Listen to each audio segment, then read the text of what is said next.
இந்த செய்தியை உங்களுக்காக வழங்குவது யூரோ குரூப் மலேசியா.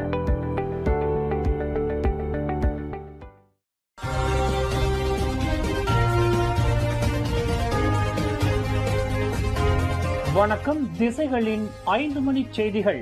மாமன்னர் சுல்தான் இப்ராஹிமை சந்தித்தார் பிரதமர் அன்வார் இப்ராஹிம். மாமன்னர் சுல்தான் இப்ராஹிமை இன்று பிரதமர் டத்தோஸ்ரீ அன்வார் இப்ராஹிம் சந்தித்து சுமார் 2 மணி நேரம் கலந்துரையாடினர். புக்கெட் துங்கு அரண்மனையில் நடைபெற்ற இந்த சந்திப்பின் போது பிரதமர் நாட்டின் தற்போதைய நிலவரங்களையும் பல்வேறு நடப்பு பிரச்சினைகள் குறித்தும் மாமன்னரிடம் எடுத்துரைத்தார். இந்த சந்திப்பு குறித்த தகவலை சுல்தான் இப்ராஹிமின் அதிகாரப்பூர்வ முகநூல் பக்கத்தில் பதிவிடப்பட்டிருந்தது. நச்சுத்தன்மை வாய்ந்த பள்ளி நிர்வாகங்கள், அதிகரித்து வரும் டிஜிட்டல் தேவைகள், பெற்றோரின் இடையூறுகள் இவற்றின் காரணமாக ஆசிரியர்கள் மத்தியில் மனநல பிரச்சினைகள் அதிகரித்து வருவதாக தேசிய ஆசிரியர் சேவைகள் சங்கம் NUTP தெரிவித்துள்ளது. மன அழுத்தத்தில் உள்ள ஆசிரியர்கள் அவமானப்படுத்தப்படுவார்கள் அல்லது வேலை இழப்பார்கள் என்ற பயத்தில் உதவி பெறுவதை தவிர்க்கிறார்கள் என்று NUTP பொதுச் செயலாளர் ஃபூசி சிங்கான் குறிப்பிட்டார். ஆசிரியர்களின் மனசோர்வு, ஸ்கிட்சோஃபேனியா போன்ற நிலை குறித்த சமீபத்திய ஆய்வறிக்கையில் இஃது ஒரு முக்கியமான கவனிக்கப்பட வேண்டிய பிரச்சினை என்பதை காட்டுகின்றன. இதனை தீர்க்க பள்ளி நிர்வாக கொள்கைகளை உடனடியாக மறுபரிசீலனை செய்ய வேண்டும் எனவும் மனநல ஆதரவை வழங்க வேண்டும் என்றும் NUTPயும் பேச் எனப்படும் பெற்றோர் நடவடிக்கை குழுவும் கல்வி அமைச்சை வலியுறுத்தியுள்ளன. இன்று முதல் ஜூன் 26 வரை கில்லான் பள்ளத்தாக்கு வான்வெளியில் மலேசிய விமானப்படை விமானங்களும் போர்ப்படை அதிவேக விமானங்களும் தாழ்வாக பறக்கும் என்பதால் பொதுமக்கள் பீதியடைய வேண்டாம் என அறிவுறுத்தப்பட்டுள்ளது. 20வது விமானப்படை தளபதி ஜெனரல் தான்ஸ்ரீ முகமது அஷ்கார் கான் கோரிமான் கானின் பணி ஓய்வு அணிவகுப்பை முன்னிட்டு இந்த பயிற்சி நடத்தப்படுகிறது. சுபாங் விமானப்படை தளத்தில் இந்த போர் விமானங்கள், போக்குவரத்து விமானங்கள், உளங்கூர்திகள் மூலம் இந்த பயிற்சி மேற்கொள்ளப்படும் என TUDM தெரிவித்துள்ளது. கெடா ஆட்சியாளர் அல் அமினுல் கரீம் சுல்தான் சலாஹுடீன் சுல்தான் பட்லிஷா தனது 83வது பிறந்தநாள் கொண்டாட்டத்தை முன்னிட்டு இன்று அலோஸ்தார் டத்தரன் மேடா பண்டாரில் நடந்த மரியாதை அணிவகுப்பில் பங்கேற்றார். இந்த விழாவில் கெடா அரசியார் சுல்தானா மலேஹா தெங்கு அரிஃபுடன் சுல்தான் சலாஹுடீன் வருகை தந்தார். இந்த விழாவில் 2 EC-120B விமானங்களும் 5 PC-7 MK-2 விமானங்களும் மரியாதை அணிவகுப்பை மேற்கொண்டன. மேலும் இந்த சிறப்புமிக்க நிகழ்வு 21 குண்டுகள் முழங்க ரெஜிமெண்ட் ஆர்டிலரி டிராஜ 41வது பீரங்கி படையின் மேஜர் அஃபிசான் முகமது கானி தலைமையில் நடைபெற்றது. மத்திய அரசாங்கத்தைச் சேர்ந்த தலைவர்கள் மக்களுக்கு பயனளிக்கும் திட்டங்களை அங்கீகரிக்கும் அதிகாரத்தை மாநில தலைமைக்கு வழங்க வேண்டும் என ஜோஹர் மாநில முதல்வர் ஆன் அஃபீஸ் கசி முன்மொழிந்துள்ளார். 2016 முதல் கடந்த ஆண்டு வரை செயல்படுத்தப்பட வேண்டிய 222 திட்டங்கள் இன்னும் கிடப்பில் உள்ளது என்றும் இவற்றின் மதிப்பு சுமார் 10 பில்லியன் ரிங்கெட் என்றும் அவர் வெளிப்படுத்தினார். சாலைகள், பள்ளி வாசல்கள், மருத்துவமனைகள், சுகாதார கிளினிக்குகள் போன்ற பல்வேறு வசதிகள் இந்த திட்டங்களில் அடங்கும். இந்த திட்டங்கள் அனைத்தும் மக்களுக்காக இருந்தாலும் இன்னமும் தொடங்கப்படவில்லை என்று அவர் வருத்தம் தெரிவித்தார். கடந்த ஜூன் 13ஆம் நாள் பிரிக்ஃபீல்ட்ஸில் நடந்த துப்பாக்கிச் சூடு சம்பவத்தில் ஒருவர் பலியாகி 2 காயமடைந்த வழக்கில் காவல்துறையினர் 5 பேரை கைது செய்து விசாரித்த பிறகு ஜாமீனில் விடுவித்தனர். இந்த கைதுகள் ஜூன் 16ஆம் தேதி தலைநகரை சுற்றி மேற்கொள்ளப்பட்டன. இஃது ஒரு சட்டவிரோத கும்பல் மோதல் காரணமாக நடந்ததாக கருதப்படும் துப்பாக்கி சூட்டு சம்பவம் என்றும் இதற்கு 18 சாட்சிகள் விசாரிக்கப்பட்டு வருவதாகவும் கோலாலம்பூர் காவல்துறை துணைத் தலைவர் முகமது யூசுப் ஜான் முகமது தெரிவித்தார்.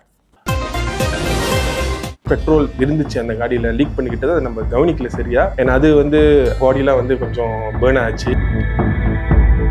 இந்த படம் ஷூட் போகிறதுக்கு முன்னாடியே நம்ம பார்த்தீங்கன்னா நிறையா ப்ராக்டிஸ்லாம் செஞ்சுருந்தோம். சில அடிகள்லாம் பட்டிருக்கு.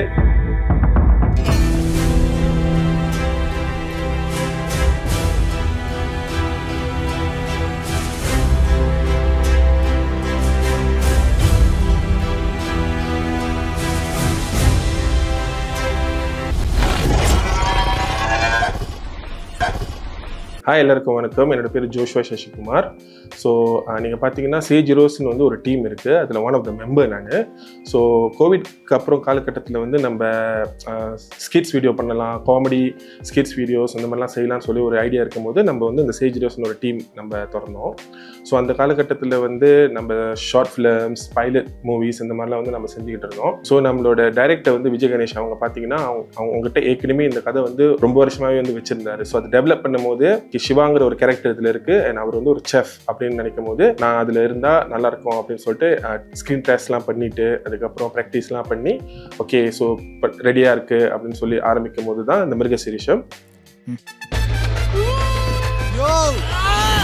இந்த படம் வந்துட்டு ஷூட் போகிறதுக்கு முன்னாடியே வந்துட்டு நம்ம பார்த்தீங்கன்னா நிறையா ப்ராக்டிஸ்லாம் செஞ்சுருந்தோம்.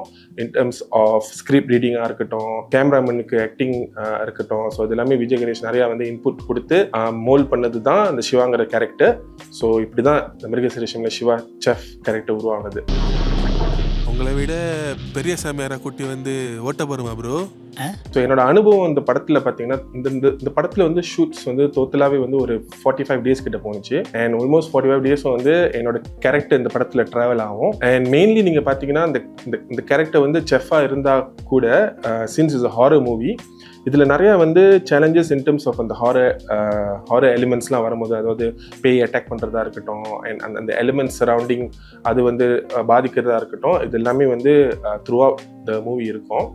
இதை தாண்டி ஸ்பெஷலாக என்னென்னா வந்துட்டு இந்த படத்துலேயே வந்துட்டு 2 விதமான கேரக்டர் செய்கிறதுக்கு வாய்ப்பு கிடச்சிச்சு.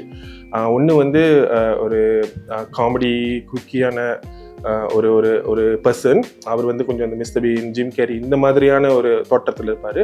அதே நீங்கள் பார்த்தீங்கன்னா செகண்ட் ஹாஃபில் வந்து இதே பர்சன் வந்துட்டு ஆல்ஃபா தனத்தில் உள்ள ஒரு மேல் பர்சன் மாதிரி வந்து இருப்பார். ஸோ இது 2 இதுவும் கிடச்சிச்சு. ஸோ இது 2ஐயும் வந்து மெயின்டைன் பண்ணுறதுக்கு வந்துட்டு நிறையா ப்ராக்டிஸ், ஆஃப்கோர்ஸ் நிறையா ப்ராக்டிஸ் வந்துட்டு of course as a team also Sage heroes நிறையா இன்புட் கொடுத்தாங்க, மெயின்லி விஜய் கணேஷ்.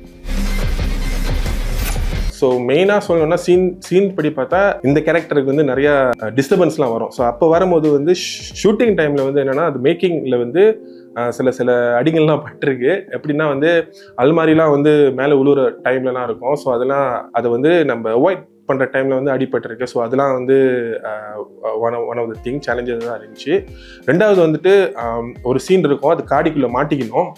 அது ஆக்சுவலாக வந்து பெட்ரோல் இருக்கும் அந்த காடியில். அண்ட் ஷூட் டைம்லேயே வந்து லைஃப் பெட்ரோல் இருந்துச்சு அந்த காடியில், லீக் பண்ணிக்கிட்டது அதை நம்ம கவனிக்கல சரியா. அண்ட் அது வந்து பாடியெலாம் வந்து கொஞ்சம் பேர்ன் ஆச்சு. அண்ட் அது ஒன்று. தேர்ட்லி பார்த்தீங்கன்னா ரொம்ப கஷ்டமான சீன் இருந்தது வந்து அது ஒரு சீன் இருக்கும், அது தண்ணிக்குள்ளே இருக்கிற சீன் அது.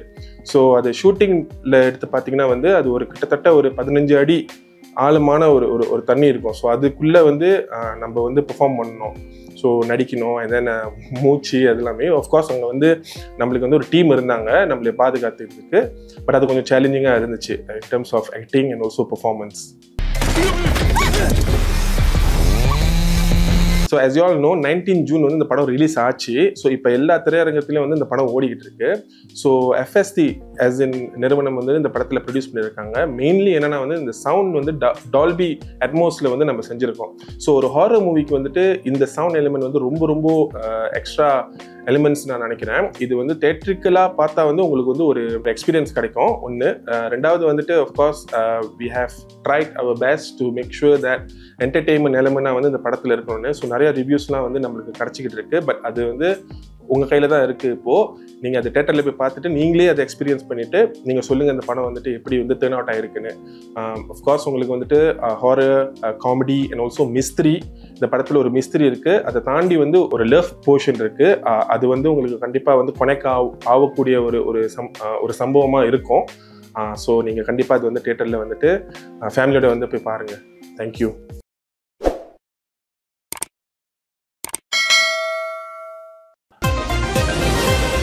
மீண்டும் ஒரு பேருந்து விபத்து.